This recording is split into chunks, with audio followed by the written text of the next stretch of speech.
یاسین قسم دی په قرآن حکیم چې ته په یقیني ډول له پیغمبرانو څخه په سمه لاره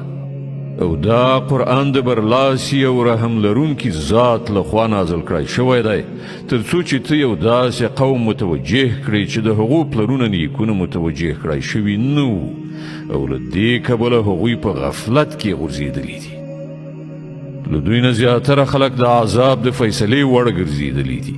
له همدې امله هغوی ایمان نه راوړي مونږ د هغو په غاړو کې توقونه اچولي دي چې په هغو سره هغوی تر زنو پورې نښتي دي له دې امله هغوی سرونه پورته نیولي ولاړ دي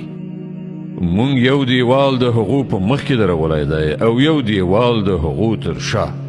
مونږ هغوی پوښلي دي هغوی اوس هیڅ نه ویني د هغو لپاره یو شان ده که ته هغوی خبردار کړي او که یې نه کړي دوی به یې ونه مني ته خو هماغه څوک خبردار کولی شي چې د نصیحت پیروي وکړي او له نالیدلي رحمان خدای نه وویریږي هغه ته د بښنې او غوره اجر زیری ورکړه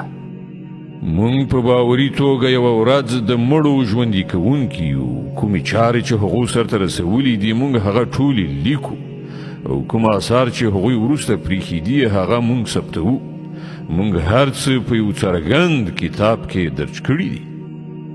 دوی ته د مثال په ډول د هغه کلي د خلکو قصه واوروه چې کله هغه ته پیغمبران راغلي کله چې مونږ هغو ته 2 پیغمبران ولیږل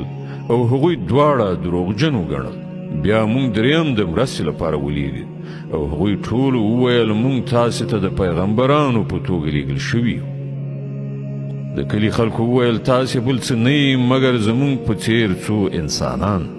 او رحمان خدای هیڅ کله کوم څه نه دي نازل کړي تاسې محض دروغ وایي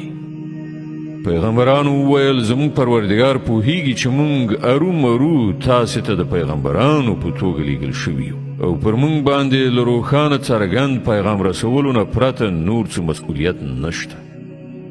د کلي خلکو وویل موږ خو ستاسې قدمونه د ځان لپاره بد فعال ګڼو که تاسې لاس وانخلئ نو موږ به تاسې سنګسار کړو او زمونږ لخوا به تاسې ته دردناک عذاب ورسیږي پیغمبرانو ځواب ورکړ ستاسې بد فعل خو پخپله له تاسې سره دی آیا دا خبرې تاسې له دې کوئ چې تاسې ته نصیحت وشو اصلي خبره دا ده چې تاسې له حده وتلي خلک یې په دې ترڅ کې د ښار له لرې ګوښې نه یو سړی په منډه راغی او ویې ویل ای زما قومه د پیغمبرانو پیروي غوره کړئ د هغو خلکو پیروي وکړئ چې له تاسې نه څه اجر نه غواړي او پر سمه لاره دي